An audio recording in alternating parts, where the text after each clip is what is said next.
జై తెలంగాణ. ఆకలేస్తుందా, నిద్ర వస్తుందా? యుద్ధం ఇంకా చాలా చేసేది ఉంది. గట్టిగా ఒకసారి జై తెలంగాణ, జై తెలంగాణ. అందరికీ నమస్కారం. అనేక మంది కుల సంఘ నాయకులు, పెద్దలు, అనేక రాజకీయ పార్టీకి సంబంధించినటువంటి నాయకులు, పెద్దలు, అదేవిధంగా రియాజ్ భాయ్ అయ్యే అనేక మంది బీసీ సంక్షేమం కోసం పనిచేసేటటువంటి నాయకులు, ఓసీల సంక్షేమం కోసం పనిచేసేటటువంటి నాయకులు, అదేవిధంగా పత్రికా అధిపతులు, మరి కుల సంఘాల నాయకులు అందరూ కూడా వచ్చారు. ముఖ్యంగా ఇప్పుడు వేదిక మీద ఉన్నటువంటి అప్పటి నుంచి సభను మోడరేట్ చేసినటువంటి ఇస్మాయిల్ అన్న గారికి, అట్లానే మా కాచం సత్యనారాయణ గారికి, సోదరులు జరిపోతుల నరేందర్ గారి, మేకపోతుల నరేందర్ గారికి, మా కోల సీనన్నకు, అనురాధమ్మకు, బీసీ రాజ్యాధికార సమితి నాగరాజ్ యాదవ్ గారికి, మా అన్న కొట్టాల యాదగిరి గారికి, అట్లానే నరహరి అన్న గారికి, నాగరాజ్ అన్న గారికి, మా ఇప్పుడే వచ్చిన రియాజ్ అన్న గారికి, ఇక వేదిక మీద ఉన్న అనేక మంది అన్నలకు, అక్కలకు, మేము అవకాశం ఇవ్వనటువంటి మిత్రులకు కూడా క్షమించమని కోరుతూ, మరి ఇవాళ చాలా ఎమర్జెన్సీ సిచ్యువేషన్లో ఈ మీటింగ్ పెట్టుకుంటా ఉన్నాం. ఎమర్జెన్సీ అనే పదం నేను కావాలనే వాడుతూ ఉన్నాను. ఈ అంశాన్ని దయచేసి బీసీ బిడ్డలు ప్రత్యేకించి గమనించాలి, ఓసీ బిడ్డలు కూడా మరీ ప్రత్యేకించి గమనించాలి. ఈ మీటింగ్ ఇవాళ పెట్టుకున్నామంటే మన దేశంలో ఉన్నటువంటి జనాభాను లెక్కించేటటువంటి సందర్భం వచ్చింది. మరి జనాభా లెక్క అని అంటే ప్రతి ఒక్కరం కూడా అందులో ఉండాలనుకుంటాం. ఏ ఒక్కరం కూడా మన పేరు మిస్ అయితే అగౌరవంగా భావిస్తాం. మరి అటువంటి జనాభా లెక్కల ఎక్సర్సైజు ఈ దేశంలో చట్టం ప్రకారం 10 సంవత్సరాలకు ఒకసారి జరగాలి. 2011లో జరిగింది, తర్వాత 2021లో జరగాలి, కానీ జరగలేదు. లేట్ అయింది, కోవిడ్ అన్నారు, అదన్నారు, ఇదన్నారు, ముందుకు జరుపుకుంటూ పోయినరు. ఫైనలీ ఇప్పుడు జరుగుతున్నది. ఇప్పుడు జరిగే కన్నా ముందు మరి భారతీయ జనతా పార్టీ ఒక మాట ఇచ్చింది, అన్ని కులాలను మేము లెక్క పెడతామని చెప్పి. నేను చాలా సంతోషపడ్డా. ఎందుకంటే బీసీ వర్గాలతోని, అదేవిధంగా ఎన్నో సర్టిఫికెట్లు రాని సమస్యలు చెప్పుకుంటూ ఉంటారు. మా దగ్గరికి ఒక ప్రజాప్రతినిధులు వచ్చి మరి ఆ సర్టిఫికెట్లు రానటువంటి అనేక డిఎన్టీ కులాలు, ఎంబీసీ కులాలు, మరి ఇప్పుడు ఈడబ్ల్యూఎస్ వస్తున్నటువంటి వాళ్ళకు, అగ్రవర్ణాల్లో ఉన్నటువంటి వాళ్ళకు కూడా సర్టిఫికెట్లు వస్తలేవు. అనేక మంది ఈ సమస్యలతోని మా దగ్గరకు వచ్చినటువంటి సందర్భాన్ని మరి నేనైతే ఒకటే సొల్యూషన్ అనుకున్నా, జనాభా గణన జరగాలి, అందులో కేటగిరీలు ఉండాలి, ఆ కేటగిరీలో సబ్ కేటగిరీలుగా కులాలు ఉండాలి. అంటే కేటగిరీస్ ఏమేమి ఉండాలి? SC, ST, OBC and EBC అన్ని కేటగిరీలు ఉండి అందులో సబ్ క్యాస్ట్లు, కులాలు అన్నీ మెన్షన్ చేస్తే ప్రతి ఒక్కరికి కూడా రిప్రజెంటేషన్ వస్తుంది. ప్రతి ఒక్కరిని కూడా ఈ దేశము, ఈ కేంద్ర ప్రభుత్వం గౌరవించినటువంటి భావన వస్తుంది. ఆ నమ్మకంతో ఉంటే మనం మరి సెన్సస్ జరుగుతుంది, కాస్ట్ సెన్సస్ జరుగుతుందని ఆ కాన్ఫిడెన్స్తో ఉంటుంది.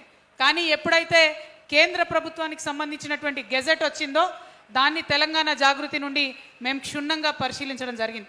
పరిశీలించిన మీదట మాకు అర్థమైంది ఏంటంటే తీవ్రమైనటువంటి కుట్ర భారతీయ జనతా పార్టీ మరి చేస్తూ ఉన్నది. దేశ ప్రజలందరినీ కూడా మోసం చేస్తూ ఉన్నది. ఎస్సీ ఎస్టీలను అంటే వాళ్ళు రిమూవ్ చేయలేరు, ఎందుకంటే ఆనాడే అంబేద్కర్ గారు రాజ్యాంగంలో పెట్టించారు కాబట్టి ఆ రక్షణ కవచం ఉంది కాబట్టి వారిని టచ్ చేయలేరు. కానీ బీసీలైనా, ఎకనామికలీ బ్యాక్వర్డ్ ఉన్నటువంటి ఇతరులైనా కూడా మరి ఆ రక్షణ కోల్పోయింది. ఏం వాగ్దానం చేసింది భారతీయ జనతా పార్టీ? కుల గణన చేస్తామన్నది. ఇవాళ ఏమి ఇచ్చిండ్రు గెజెట్లో? ఎస్సీ, ఎస్టీ అండ్ అదర్స్ అంటే ఏ కమ్యూనిటీ? ఎన్ని కులాలు ఉన్నాయి ఈ దేశంలో? 4000 పైచిలకు కులాలు ఉన్నాయి ఈ దేశంలో. ఒక్కొక్క రాష్ట్రంలో ఒక్కొక్క కులం ఉంటుంది, ఒక్కొక్క రాష్ట్రంలో ఒక్కొక్క రకమైన పేరు ఉంటుంది. అంటే అన్ని కులాలు కలిపి నువ్వు లెక్క పెడితే ఆ లెక్కలు ఎప్పుడు తేలాలి? ఒక జోక్ ఉంటుంది, ఒక ఆయన ఉంటాడట, ఒక ఆయన పాపం పోతుంటే తవ్వంట అనుకోకుండా ఒక దీపం దొరికితే ఆ దీపాన్ని ఇట్లా అంటాడు. అనగానే ఒక జీని వస్తుంది అందులో భూతం. ఆ భూతం ఏంటిదంటే పని భూతం అన్నట్టు. ఆ పని భూతం ఆయన ఎంట పడుతుంటుంది, నాకు పని చెప్పు, నాకు పని చెప్పు, నాకు పని చెప్పు అని. అంటే ఆయన ఏం చేస్తాడంటే ఇక పోయి ఆకాశంలో సుక్కలు లెక్క పెట్టి రాపో అంటాడు. పోతుంది 1 మినిట్లో మళ్ళీ వెనకకు వస్తుంది, నాకు పని చెప్పు మళ్ళీ అంటాడు. అంటే సముద్రంలో నీళ్ళు ఎన్నున్నాయో లెక్క పెట్టి రాపో, పోయి మొత్తం లెక్క పెట్టి వచ్చి చెప్తాడు. ఇసుక ఎంత ఉందో లెక్క పెట్టి రాపో భూమి మీద అంటాడు, మొత్తం లెక్క పెట్టి చెప్తుంది. ఇక నాకు అర్థం కాదు ఏం చేయాలరా నాయన, దీని పనిభూతం నా ఎంట పడ్డదని. అనగానే ఇట్లనే పోతుంటే మా కాచం సత్యనారాయణ లాంటి ఒక మంచి మిత్రుడు దొరుకుతాడు. అన్న దీన్ని ఏం చేయాలన్న, ఏదన్నా పని చెప్పు దీనికి అని అంటే, అన్న హుషారు బాగా ఐడియాలు ఉంటాయి, ఓ పని చెప్తాడు. ఏందంటే మంచి పొడవు తాటి చెట్టు చూపించి, ఇగో ఈ చెట్టు ఎక్కు మళ్ళీ దిగు, నీకు ఇదే పని అంటే ఎక్కుడు దిగుడు అదే పని అన్నట్టు ఆ భూతం అక్కడనే, పని భూతం అక్కడనే శాశ్వతంగా ఉండిపోతుంది. ఇవాళ జనగణన కూడా అట్లనే చేస్తున్నారు.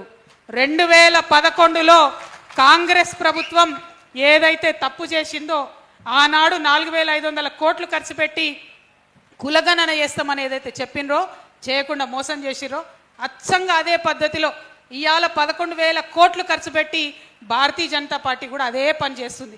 అంటే ఏందన్నట్టు ఆ భూతం లెక్క కులాల పేర్లు రాసుకుంటూనే ఉండుర్రి, లెక్క పెడితేనే ఉండుర్రి, ఎవ్వరికి సర్టిఫికెట్ రాదు, ఎవ్వరికి రిజర్వేషన్ రాదు. I'm asking Bharatiya Janata Party government, we want to be recognised first recognition, then reservation. If you are not recognized in this country, if you cannot count me in as a part of the citizens of this country, how will you give me any recognition? How will you give me any reservation? నాకు వచ్చే benefits తర్వాత ముందు నన్ను గుర్తించు, నన్ను లెక్కబెట్టు. నువ్వు నన్ను లెక్కనే పెడతలేవంటే నేనంటే నీకు లెక్కలేనట్టే కదా. ఈ విషయం ఇవాళ ప్రతి ఒక్క కమ్యూనిటీ వాళ్ళం ఆలోచించుకోవాలి. అది ఎస్సీ, ఎస్టీ, బీసీ, ఓసీ అందరం కూడా ఆలోచించుకోవాలి. ఎందుకు లెక్క పెట్టరాదు? బిగ్ డేటా జరుగుతుంది, ఆర్టిఫిషియల్ ఇంటెలిజెన్స్ వచ్చింది, 1000 కోట్ల లెక్కలు ఒక్క నిమిషంలో చేసే పెద్ద పెద్ద కంప్యూటర్లు వచ్చినాయి. మరి దేశ జనాభా లెక్క పెట్టరాదా? ఒక పద్ధతిగా లెక్క పెట్టరాదా? ఇంకొక కుట్ర జరుగుతూ ఉంది ఇక్కడ, దయచేసి గమనించాలి. బీసీలలో ఒక కులం ఉందనుకుందాం, పద్మశాలి కులం. అందులో 23 ఉపకులాలు ఉంటాయి. పద్మశాలి కులము, ఆ ఉపకులాలు అన్నీ కలిపి లెక్క పెడితే సంఖ్య ఎక్కువ వస్తుంది, పొలిటికల్ రిజర్వేషన్ ఎక్కువ ఇచ్చే అవకాశం ఉంటుంది. నేను విద్యా ఉద్యోగాల గురించి మాట్లాడితేలే, రాజకీయాల్లో చెప్తా ఉన్నాను.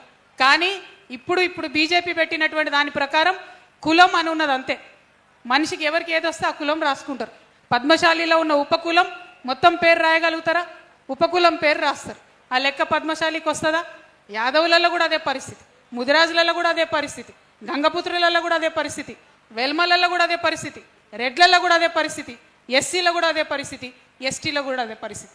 అంటే ఇదేంటంటే ఆ పని భూతం చెట్టెక్కదిగా పని అన్నట్టు కులాల పేర్లు రాయాలి, పంచాయతీ పెట్టాలి, టైంపాస్ చేయాలి, ఎన్నికలలో కోవాలి, గెలవాలి, మళ్ళీ గద్దెనెక్కాలి. ఇంతకు మించి లాభం చేసే ప్రయత్నం భారతీయ జనతా పార్టీ చేస్తలేదు. కాకపోతే ఇప్పుడు జరుగుతున్నటువంటి కులగణనలో ఫస్ట్ ఫేజ్లో దాదాపు 1 సంవత్సరం పాటు హౌస్ హోల్డ్ సర్వే జరుగుతుంది. ఇండ్లెన్నునే లెక్క పెడతారు. అంటే ఈ 1 ఇయర్ లోపల మనందరం కలిసి పోరాటం చేస్తే ఆ కాలం ఏదైతే ఉందో ఓబీసీ, ఓసీ, ఈబీసీ ఈ కాలాలన్నీ కూడా యాడ్ అయ్యేటటువంటి అవకాశం ఉంది. ఈ 11 నెలల సమయం మనం పోరాటం చేయకుండా టైంపాస్ చేస్తే మళ్ళా 10 ఏళ్లకు సెన్సస్ జరుగుతుంది, ఇప్పట్లో జరగదు. అంటే మళ్ళా 10 సంవత్సరాలు బీసీలకు రిజర్వేషన్ లేదు, బీసీలకు సర్టిఫికెట్లు రావు, ఈడబ్ల్యూఎస్ ఏదైతే ఇప్పుడు వస్తున్నాయి అనుకుంటున్నారో ఆ సర్టిఫికెట్లు కూడా రావు. ఇది ఒక్కరి మీద కుట్ర కాదు, అందరి మీద కుట్ర జరుగుతుంది. కాబట్టి అందరం కలిసి పిడికిలు బిగించి పోరాటం చేస్తే అది మారే అవకాశం ఉంటుంది. కాబట్టే తెలంగాణ జాగృతి మరి అందరికన్నా ముందు ఈ విషయాన్ని గమనించి ఈ రౌండ్ టేబుల్ సమావేశం ఏర్పాటు చేయడం జరిగింది. మా పేరులోనే జాగృతి ఉంది, జాగృతి అంటేనే మేల్కొల్పడం. కాబట్టి ఇవాళ నేను చేతులు జోడించి శిరస్సు వంచి తెలంగాణ యావత్ సమాజాన్ని కోరుతా ఉన్నాను. జనగణనలో జరుగుతున్నటువంటి కుట్రను దయచేసి గమనించండి. ఈ కుట్ర జరుగుతున్నదన్న విషయాన్ని మనందరం కూడా మన కుల సంఘాల్లో, మన అసోసియేషన్స్లో, ఎంప్లాయీస్ యూనియన్స్లో, టీచర్స్ యూనియన్స్లో, స్టూడెంట్స్ యూనియన్స్లో ఇవన్నీ కూడా చర్చ పెట్టాలి, గ్రామ స్థాయిలో చర్చ పెట్టాలి. రేపు మున్సిపల్ ఎన్నికలు జరుగుతూ ఉన్నాయి, ఎన్నికలలో చర్చ పెట్టాలి. ఎన్నికలలో ఇది ఎజెండా ఐటమ్ అయితేనే పొలిటికల్ పార్టీస్ భయపడతాయి. అది బీజేపీ కావచ్చు, కాంగ్రెస్ కావచ్చు, బీఆర్ఎస్ కావచ్చు, రేపు పొద్దున జాగృతి పొలిటికల్ పార్టీ అయితే మేమైనా కావచ్చు, ఎన్నికలలో ఎజెండా అయితేనే పొలిటికల్ పార్టీస్ భయపడతాయి. కాబట్టి ఈ మున్సిపల్ ఎన్నికలలో దీన్ని ఎజెండా చేద్దాం, రాబోయే ఎంపీటీసీ, జెడ్పీటీసీ ఎన్నికల్లో దీన్ని ఎజెండా చేద్దాం. అప్పుడే పొలిటికల్ పార్టీస్ భయపడతాయి, దిగొస్తాయి, ఆ కాలం అనేటటువంటిది పెడుతుంది. తద్వారా మనకు ఒక మంచి మార్పు వచ్చే అవకాశం ఉంటుంది. నేను ఒక సాఫ్ట్వేర్ ఇంజనీర్గా చెప్తా ఉన్నా, ఒక సామాజిక కార్యకర్తగా చెప్తా ఉన్నా, డేటా ఈజ్ డిగ్నిటీ. డేటాలో ఉంటే మన పేరు ఆ సూచీలో ఉంటే అది గౌరవం. శంఖంలో పోస్తే తీర్థమైనట్టు ప్రభుత్వ సూచీలో మన పేరు ఉంటే, మన కులం పేరు ఉంటేనే అది గౌరవం. ఆ గౌరవాన్ని మన నుండి దూరం చేయడానికి జరుగుతున్నటువంటి ఈ కుట్రను ఖచ్చితంగా ఛేదించాల్సినటువంటి అవసరం ఉందని ఈ సందర్భంగా నేను తెలియజేస్తా ఉన్నాను. దీనికి ఇంకొక వైపు దయచేసి ఆలోచించాలి మనం. ఇవాళ భారతీయ జనతా పార్టీ ఇంత కుట్ర చేస్తుంటే పొద్దున్న లేస్తే రాజ్యాంగం పట్టుకొని తిరిగేటటువంటి కాంగ్రెస్ పార్టీ నాయకులు ఎందుకు ఇంతవరకు దీని మీద మాట్లాడతలేరు? మరి ఈ రాష్ట్రంలో ప్రధాన ప్రతిపక్షంగా ఉన్నటువంటి బీఆర్ఎస్ పార్టీ ఎందుకు ఇంతవరకు దీని గురించి మాట్లాడతలేదు? మీ దగ్గర లాయర్లు లేరా? మీ దగ్గర చదివేటోళ్ళు లేరా? వచ్చినటువంటి గజెట్ని చదవలేదా? ప్రజలకు అన్యాయం జరుగుతుంటే అర్థమైతే లేదా? ఇప్పుడు ఇది మనం చూస్తూ ఊరుకుంటే ఇంకా 10 సంవత్సరాలు కూడా డేటాలో క్లారిటీ ఉండదనే విషయం పొలిటికల్ పార్టీసు అర్థమయ్యి కానట్టుగా ఉంటున్నారా? ఈ ప్రశ్నలన్నీ కూడా దయచేసి అడగాలని చెప్పి నేను ఇక్కడికి హాజరైనటువంటి మిత్రుల్ని, టీవీల ద్వారా వీక్షిస్తున్నటువంటి ప్రేక్షకుల్ని నేను కోరుతా ఉన్నాను. ఎందుకంటే ఈ అంశాన్ని గట్టిగా పట్టుకుంటేనే, ఆ డేటాలో మనం ఉంటేనే ముందుకెళ్ళేటటువంటి ఆస్కారం ఉంటుంది. మరి ఇక్కడ ఇందాక చాలామంది మిత్రులు మాట్లాడుతూ చెప్పారు, ఎన్నికల మీద ఎన్నికలు పెడుతున్నారు, రిజర్వేషన్ గురించి ఎవరు మాట్లాడతలేరు. ఆ అంశాన్ని కూడా మరి మర్చిపోయినట్టే చేస్తున్నారు. ఇప్పుడు మున్సిపల్ ఎన్నికలు వచ్చినాయి, ఇందులో కూడా బీసీలకు రిజర్వేషన్ రాలే. ఇందాక మన మైనారిటీ సోదరులు మాట్లాడుతూ చెప్పిండ్రు, ఇప్పుడు ఉన్నటువంటి కేంద్ర ప్రభుత్వం ఎస్ఆర్సీ తీసుకొస్తుంది, అనేక రకాలైనటువంటి కొత్త కొత్త చట్టాలు తీసుకొస్తుంది, మైనారిటీలని ఓటర్లు కాకుండా చేసే కుట్ర చేస్తుందని చెప్తున్నారు. మరి ఇవాళ కులగన్న జరుగుతుంటే మాకు భయం అవుతుంది అనే మాట మరి తను నిలబడి ఇక్కడ మాట్లాడడం జరిగింది. ఇది మనందరం కూడా ఆలోచన చేసుకోవాలి. సరే, ఎవరికి ఏ హక్కులు రావాలి, ఎవరు ఏ మతం అనే అంశం పక్కకున్నా వాళ్ళు కూడా మన భారత పౌరులు కాబట్టి వాళ్ళ కోసం కూడా మనందరం మాట్లాడాల్సినటువంటి అవసరాన్ని దయచేసి గుర్తించాలి. జనాభా గణనలో అందరికీ సమానమైనటువంటి అవకాశం రావడానికి మనందరం ప్రయత్నం చేయాలి. మరి దానికోసం జాగృతి ఒక ముందడుగు వేసింది. ఈ అడుగులు అడుగై తోడై కలిసి వచ్చినటువంటి అన్ని సంఘ నాయకులకు కూడా నేను మనస్ఫూర్తిగా ధన్యవాదాలు తెలియజేస్తా ఉన్నాను.